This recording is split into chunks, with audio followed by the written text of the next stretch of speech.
I don't know if this is a video I'm going to upload.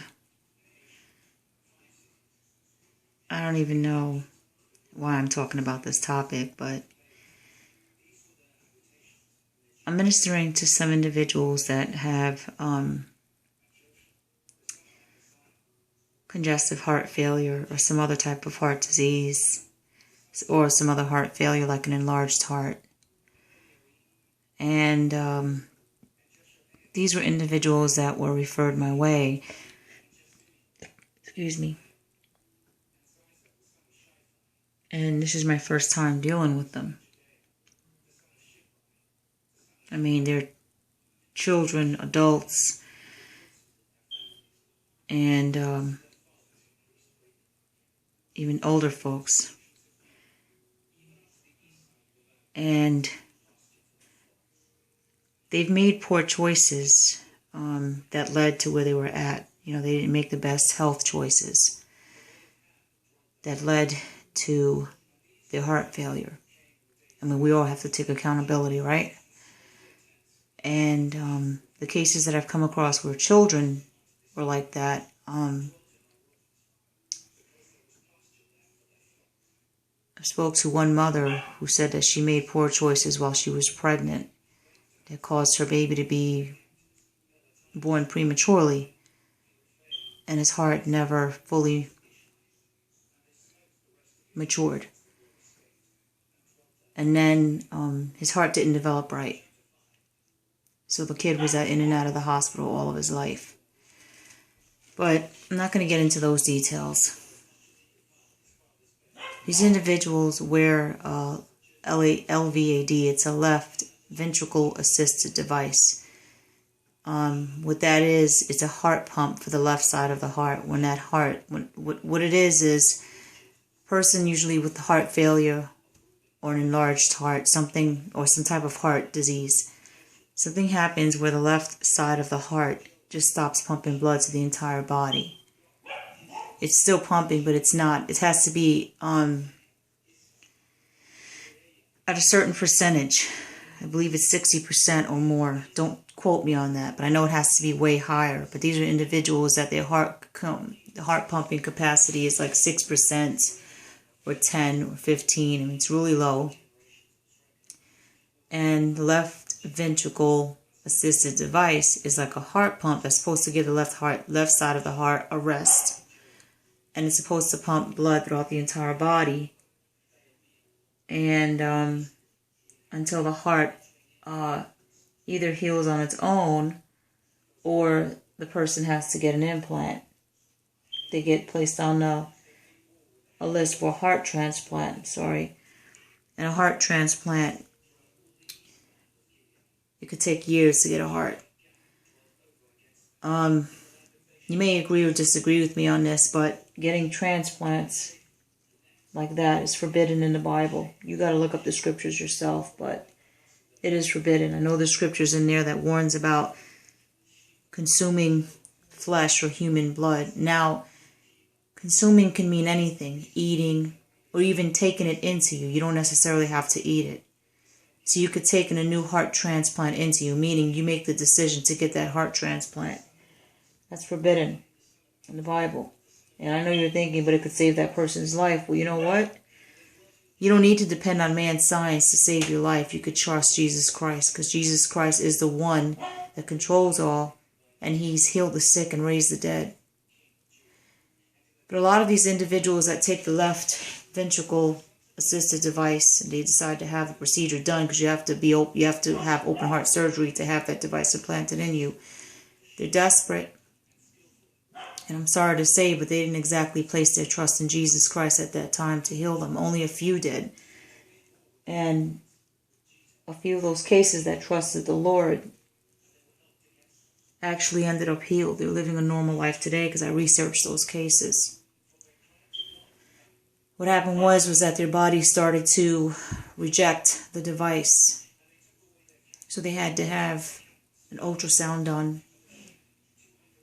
I believe they also had to be opened up to see, first they had an ultrasound done. The doctors detected that their heart was normal. A few cases that the body actually rejected it. And then They were eating right. They gave their life to Jesus Christ. They started eating right and taking care of themselves. The heart healed on its own, went back to its normal size, and they ended up having the device removed. To have the device removed, it had to be opened up.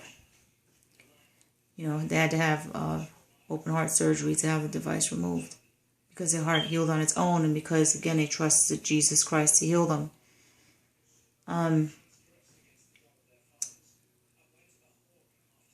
These individuals, it's a small number, but they're living a normal life today. Because, again, they gave their life to Jesus, they trusted Jesus to heal them, and now they're living a normal life today. God did heal them. And, again, it goes hand in hand with taking care of the temple, staying healthy, eating right. Most importantly, living for Jesus Christ, staying right and strong in the Lord. I've also learned about these devices that you can't shower, you can't play sports. I'm not into earthly, worldly things, but I mean, like, you can't throw a ball or run or jog or ride a bicycle. You can't swim. You can't do what you usually like to do. You can't be active. You cannot go out in the rain. You can't go out in the snow. You have to stay restricted. The left ventricle device is, what it is that it's connected to this machine that has 4 to 8 sets of batteries. I'm going to try to leave links down below in the description box so you can see it for yourself, as well as testimonies. You can't, go out. You can't run. You can't get your device wet. You're connected to this machine that has like 4 to 8 batteries. I think 4 main ones and then 4 backup ones. You have to carry this backpack with you. That there's this tube, there's this tube, and it's inserted into your abdomen, so you have an open wound for the tube to go through, because that's directly connected to the left ventricle assisted device that's in your heart. If that's severed, the victim dies instantly. Victim, I'm going to say, because I'm going to get into that in a minute. You have to make sure you do weekly tests on the device to make sure it's working, because it can fail. You also have to make sure that your battery is fully charged. When you sleep, you have to plug into the main system, which is plugged into your wall, to keep the battery charged, to make sure that the pump doesn't fail. To get free to walk around, you have to make sure that you unplug and plug into the portable system that you have that's supposed to be around your waist, connected to the wire that's connected to you. You have to change the dressing. In other words, the bandages that covers the tube that's in you, that covers the tube on the outside, the hole, because you will have a hole in your abdomen to insert the tube to link it to the LVAD, left ventricle assisted device that's in your heart. You have to make sure that that's clean, otherwise it can get infected. When you have these devices, you're more prone to infection because your immune system's completely compromised.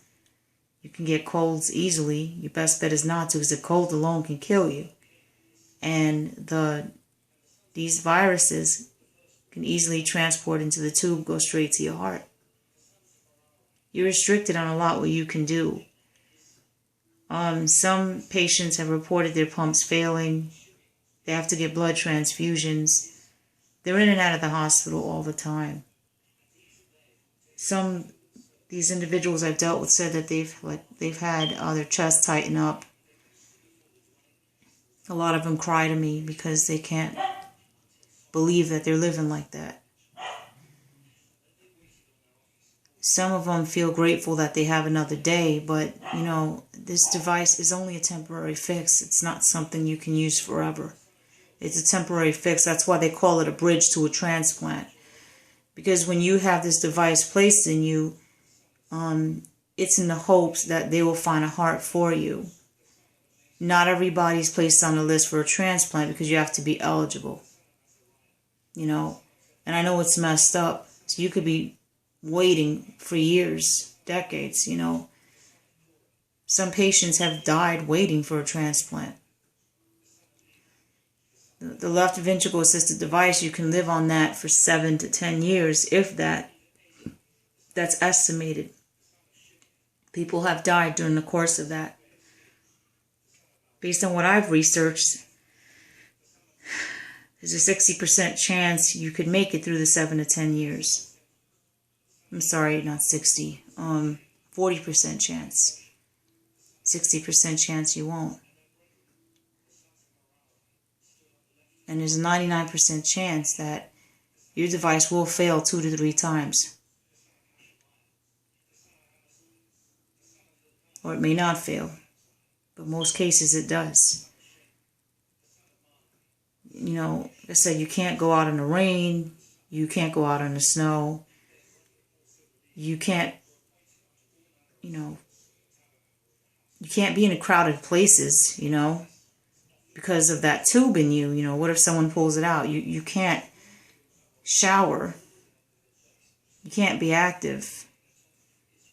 I'm dealing with kids that have this device, and how school kids are, that they like to play sports, or I don't support sports, or they like to run and jump and climb.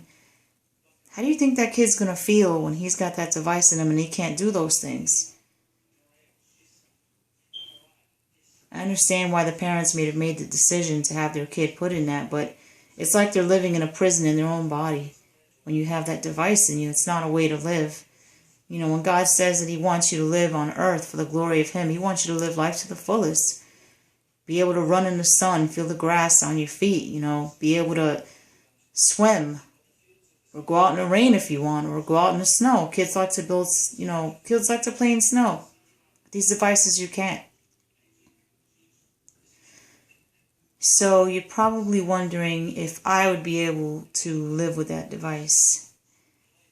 I can't make anybody else's choices or decide for them, but I can't live like that or watch my loved one live like that, because it's like they're a prison in their own body. You're restricted on a lot of things you can do, and you're living day to day with any moment that device can fail on you, or that you may not get a heart transplant. A heart transplant, I already told you, is forbidden in the scriptures. You might not think so, but if you look in the Bible, look up consuming flesh or blood. Now again, consuming doesn't have to mean eat. Consuming simply means to take something in. Now think about it. When you're getting a transplant, you are making a decision to take that transplant into you and make it a part of your body, instead of trusting the Lord to heal you. I'm not forcing my faith on anyone or imposing it, but I've seen people get healed from worse things than this. And I've researched a few cases where people have actually healed from a heart that was failing. Now they're living a normal life because they gave it to Jesus Christ. As for me, I can't live like that. I can't. I like to stay active. I like to run when I want. I want to go out in the sun. I want to feel the rain against my skin. I want to shower. You can't even take baths. I want to take a cold bath. You can't ski. You can't lift heavy things. I like to do that. You can't run. You can't jump up and down when you're excited to see someone. Or you can't jump. You can't box. You can't do anything. I like to do all those things. If I was restricted from doing all those things, it's going to be like I'm a prisoner in my own body. And that's a fate worse than death, in my opinion. Because death is a normal part of life. Everyone has an appointed time on this earth. But those machines, they're an abomination in God's eyes. You may agree or disagree. You have to trust God to heal you. You have to trust him because he healed the sick and raised the dead. So God can do anything. There's nothing that's too hard for God. He can do anything. I can't live like the way, if you're living with this device, I can't live like that. But if you are living like that, I think you're brave. I admire you. It is your decision. Let me correct that. I think you're brave. It is your choice for making that decision. And no one can force you. But The only thing you really do is you buy extra time for yourself. You buy extra time living on a device that helps pump blood into your heart. But for how long will that machine last? It's a temporary fix. The reality is you still have a failed heart. It's still not working. The reason why you're alive is because you're trusting science to keep you alive rather than Jesus Christ. You know? So you're living day to day knowing you still have a failed heart. So the problem was never fixed, ever. You just got a temporary solution. That's it. That's why they call it a bridge to a transplant, in the hopes that a heart will become available for you. But that's not always the case. I hate to bring news like this, but it's better that you hear this from a real perspective.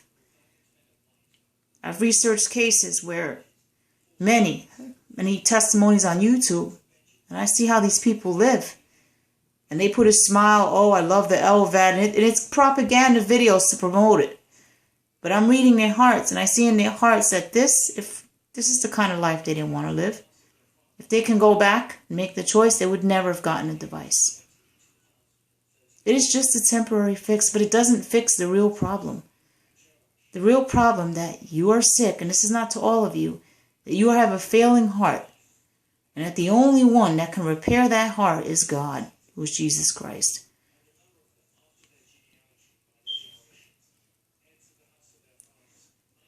So let's get the real truth here. You're not in front of a camera. You're not doing a propaganda video for anyone. Can you honestly say that you can live with that device in your heart, with all these wires connected to you, you know, with a mask, with all of these batteries connected to you?